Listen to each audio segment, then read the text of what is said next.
नमस्कार प्रकाश आपको स्वागत जनाऊँगी ओडिया खबर यूट्यूब चैनल को। देखंतु आज दिन सबुठ गुरुत्वपूर्ण खबर।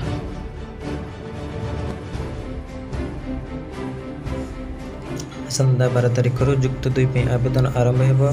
साम्स पोर्टाल छात्र छात्री आवेदन करेंगे। आज ए नहीं सूचना देते स्कूल और गणशिक्षा मंत्री समीर रंजन दास। तेज कोरोना कौन एडमिशन फी वृद्धि हो ना बोली मंत्री कहते। उज्ज्वला योजना 2.0 शुभारंभ कले प्रधानमंत्री नरेंद्र मोदी। यह योजन 1 कोटी अधिक हिताधिकारी उपकृत होगी जमापड़ी। उत्तर प्रदेश महोबा हिताधिकारी को एलपीजी सिलेंडर बंटन सह वीडियो कॉन्फ्रेंस रे प्रधानमंत्री यार शुभारंभ करिसेंती। पृथ्वी आड़ को माड़ी आसूची आउ एक विपद। ग्लोबल वार्मिंग कारण पृथ्वीर तापमात्रा बढ़ाक जाऊँगी।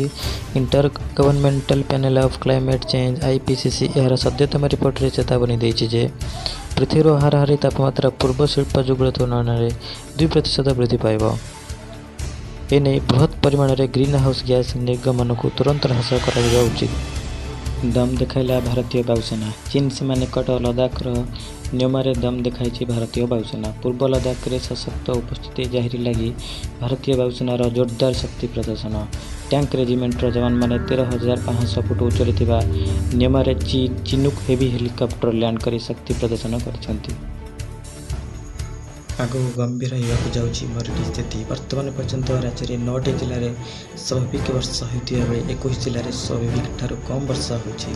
विशेषकर मौसुमी सक्रिय होगा पर ओडिशा रे लघुचाप प्रभाव में वर्षा हुए। किंतु चलित वर्ष 4टी लो प्रेसर वर्तमान सुधा फर्मेसन होते गोटे लो प्रेसर प्रभाव में ओडिशा रे ऊपर रही।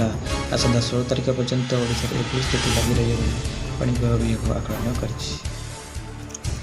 रेड अलर्ट रे भुवनेश्वर एयरपोर्ट। आसंता 20 तारिख जे भुवनेश्वर विजु पट्टनायक अंतर्जातिक विमान बंदर रे रेड अलर्ट जारी करा जायछि। दिल्ली एयरपोर्ट को आतंकवादी धमकी पर पदक्षेप स्वरूप भुवनेश्वर विमान बंदर रे हाई अलर्ट जारी करा जायछि। आगक स्वाधीनता दिवस थिबारु मध्य कड़ा सुरक्षा व्यवस्था करा जायछि। विजिटर्स पास रे विमान बंदर टर्मिनाल को प्रवेश अनिश्चित रही। आसंता किछि दिन जाए टर्मिनाल को बाहर कौन व्यक्ति प्रवेश को बारण करा जायछि। आसिला पार्वणर गाइडलाइन। मंडप में साधारण दर्शनार्थी दर्शन पर व्यवस्था रहिबो नाही और प्रतिमार उच्चता 6 फुट कम रखा निर्देश दि जाएगी। सेहीपरि पूजा मंडप में एक समय 7 जन अधिक एकाठी होगा मना कर। पूजक आयोजक कर्ता मिसाई 7 जन अधिक मंडप में रहीपर नहीं। जदि आम वीडियो भल लगुच दयाक लाइक कमेंट शेयर और सब्सक्राइब करने को अनुरोध। एमती भल भल खबर जानापी ओडिया खबर यूट्यूब चैनल को सब्सक्राइब करनियंतु।